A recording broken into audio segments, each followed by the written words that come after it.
Hello eco-fashionistas, how are you? Welcome to Fashion Transformation with Eva. I'm Eva and you're here because you want to reinvent your clothes and create the sustainable wardrobe you have always wanted.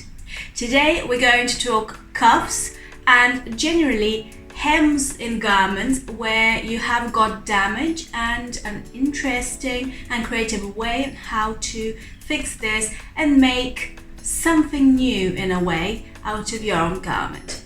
Before we start, be sure to subscribe if you haven't done so already and hit the notification bell button at the bottom of this video so you know when I upload next. Let's go! So I have had this jacket which I bought probably about 7-8 years ago, so it's lasted for some time. I've worn it quite a lot. And in the past year, I've noticed that the leather on it, which is the leatherette, so not real leather, started to peel off in places. Now for you, it could be that you've got a jacket which has holes, and especially in areas like the hem, or in my case, the cuffs, that could be an issue.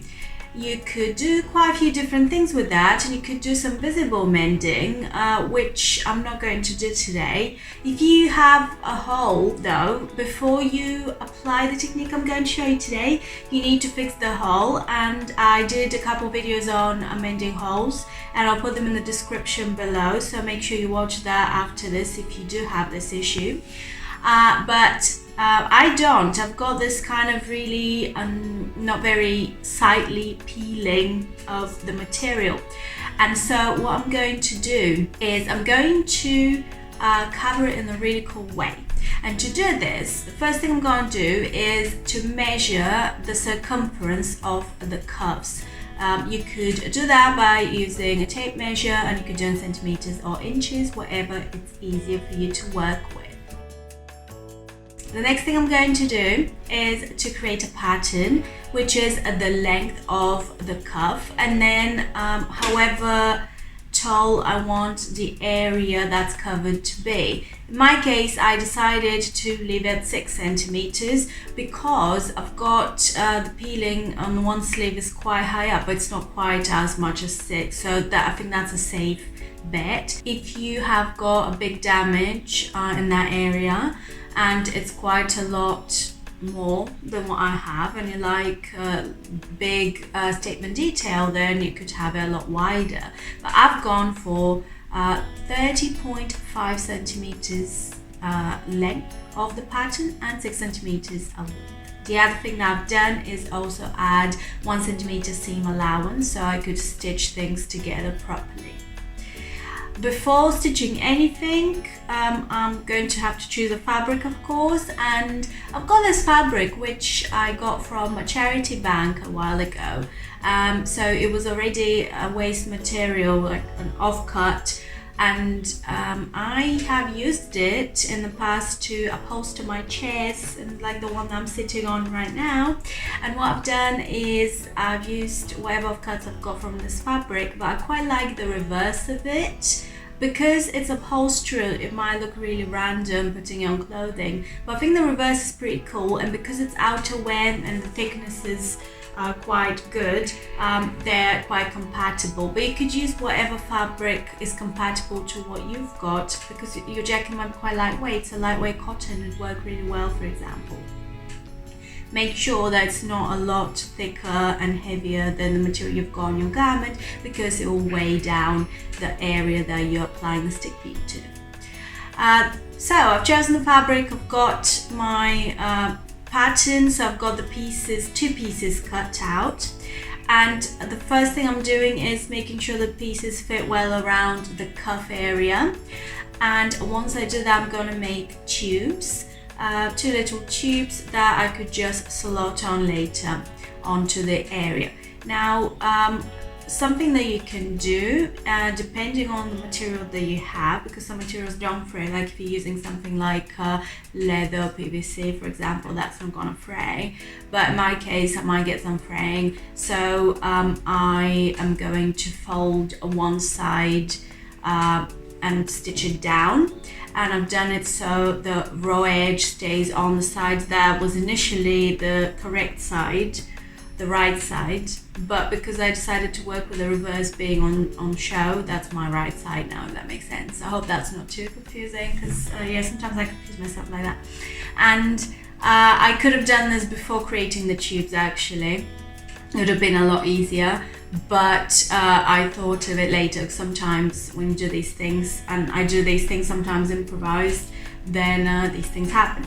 Another thing, if you're creating a tube, it's a good idea to, if you have too much bulk from the seam, to trim the excess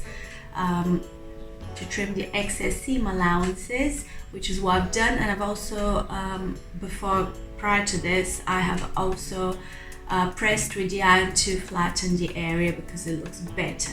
Once the tubes are all ready and nicely trimmed and nicely finished on one side, you could pin them like I have done here, and pin all the way around.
Stitch that, so that might be a little bit fiddly, so you need to do that slowly. And once you do that, you end up having something which is this extended sleeve with not very neat seam that can be seen on the outside. So what you need to do is then turn that area that we've just attached, that tube on each side, turn it up, and you'll see that automatically you get a really cool little cup detail that's already finished on the top, because it was the raw edge that we pinned onto the garment.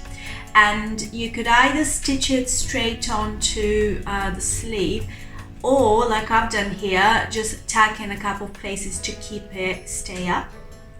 And the reason why I did that instead of sewing machining it, is that what? Okay, machine sewing it rather.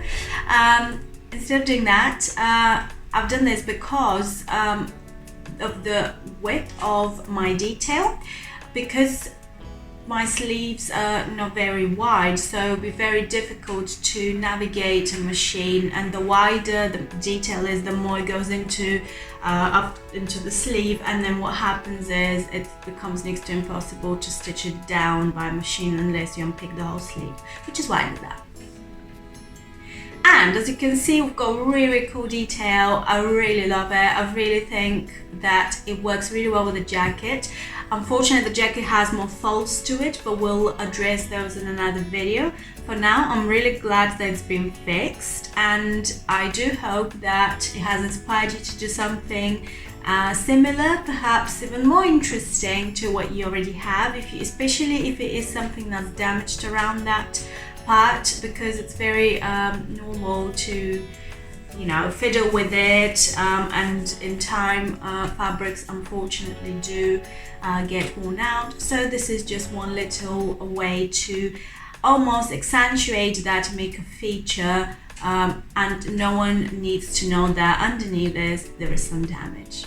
I hope you have enjoyed this video, and if you have done, please give me a thumbs up, share with your friends, and subscribe to the channel if you haven't done so already. And until next time, stay creative.